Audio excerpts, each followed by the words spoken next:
Doctor ರಾಯರ್ YouTube ಚಾನಲ್ಗೆ ಸ್ವಾಗತ. ನಾನು ಇವತ್ತಿನ ದಿನ ಒಂದು ನುಗ್ಗೆ ಗಿಡವನ್ನು ನೋಡಿದಂಥ ಸಂದರ್ಭದಲ್ಲಿ ನನಗೆ ಸರ್ವಜ್ಞನ ಒಂದು ವಚನ ಜ್ಞಾಪಕ ಬಂತು. ಹಾಗಾಗಿ ಆ ಸರ್ವಜ್ಞನ ಒಂದು ವಚನವನ್ನು ಕುರಿತು ವಿಶ್ಲೇಷಣೆಯನ್ನು ಮಾಡಬೇಕಂತೇಳಿ ನಾನು ಈ ಒಂದು ವಿಡಿಯೋನ ಮಾಡ್ತಾ ಇದ್ದೇನೆ. ಈ ಸರ್ವಜ್ಞನ ವಚನದ ವಿಶ್ಲೇಷಣೆಯನ್ನು ಕೇಳುವುದಕ್ಕಿಂತ ಪೂರ್ವದಲ್ಲಿ ನಮ್ಮ ಈ ಒಂದು ಚಾನಲ್ನ ತಾವೆಲ್ಲ ಸಬ್ಸ್ಕ್ರೈಬ್ ಮಾಡಿಕೊಳ್ಳಿ. ಈ ಒಂದು ವಿಡಿಯೋ ಲೈಕ್ ಆದಲ್ಲಿ ಲೈಕ್ ಒತ್ತಿ, ಹಾಗೂ ಈ ವಿಡಿಯೋವನ್ನು ಹೆಚ್ಚು ಜನರಿಗೆ ಮುಟ್ಟಿಸುವಂತಹ ರೀತಿಯಲ್ಲಿ ಶೇರ್ ಮಾಡಿ ಅಂತ ಹೇಳ್ತಾ ಈ ಒಂದು ವಚನದ ವಿಶ್ಲೇಷಣೆಯನ್ನು ನಾನು ಪ್ರಾರಂಭ ಮಾಡ್ತಾ ಇದ್ದೇನೆ. ಸರ್ವಜ್ಞ ಸರ್ವಜ್ಞ ಎಂಬುವನ್ನು ನುಗ್ಗಿಯ ಗಿಡವೇರಿ ಬಿದ್ದ ಸರ್ವಜ್ಞ.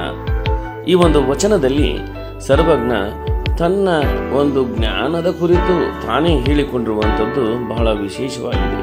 ತನ್ನದೇ ಇನ್ನೊಂದು ವಚನದಲ್ಲಿ ಎಲ್ಲ ಬಲ್ಲವರಿಲ್ಲ, ಬಲ್ಲವರು ಬಹಳಿಲ್ಲ, ಬಲ್ಲಿದರು ನಾ ಬಲ್ಲನೆಂಬಲ್ಲ ಸರ್ವಜ್ಞ ಅಂಥೇಳಿ, ಅಂದರೆ ಎಲ್ಲ ವಿಷಯವನ್ನು ತಿಳಿದಂತಹ ವ್ಯಕ್ತಿಗಳು ಯಾರೂ ಇಲ್ಲ, ಯಾವುದಾದ್ರೂ ಒಂದು ಜ್ಞಾನದ ಕೊರತೆ ಇದ್ದೇ ಇರುತ್ತೆ ಅನ್ನುವಂತಹ ಮಾತನ್ನು ಅವರ ವಚನದಿಂದ ನಾವು ತಿಳಿದುಕೊಳ್ತೇವೆ.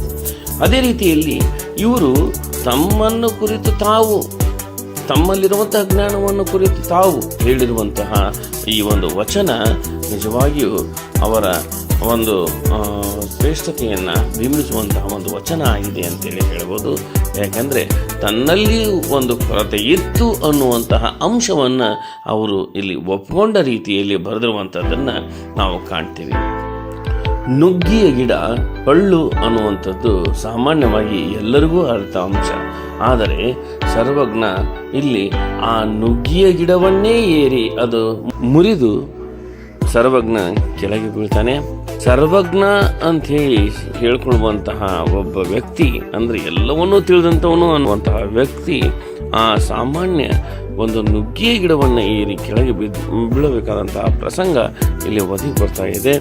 ಅದಕ್ಕೆ ಹೇಳ್ತಾ ಇದ್ದಾನೆ ಏನಂದರೆ, ಎಲ್ಲ ತಿಳಿದಿದೆ ಅನ್ನುವಂತಹ ಗರ್ವದಿಂದ ಬೀಗ್ತಾ ಇರುವಂತಹ ವ್ಯಕ್ತಿಗಳಿಗೆ ಈ ಒಂದು ಸೂಚನೆಯನ್ನು, ಸಲಹೆಯನ್ನು ಈ ವಚನದ ಮೂಲಕ ಅವರು ಕೊಡುವಂತಹ ಪ್ರಯತ್ನವನ್ನು ಮಾಡ್ತಾ ಇದ್ದಾರೆ.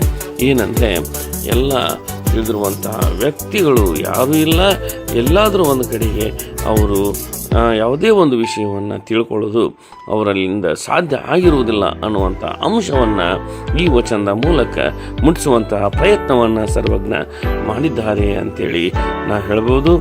ಇನ್ನು ಈ ಒಂದು ವಚನದ ವಿಶ್ಲೇಷಣೆಯನ್ನು ನಾನು ಇಲ್ಲಿಗೆ ಮುಗಿಸ್ತಾ ಇದ್ದೇನೆ. ಮುಂದೆ ಮತ್ತೊಂದು ವಚನದೊಂದಿಗೆ ನಾವು ಸೇರೋಣ. ಧನ್ಯವಾದಗಳು.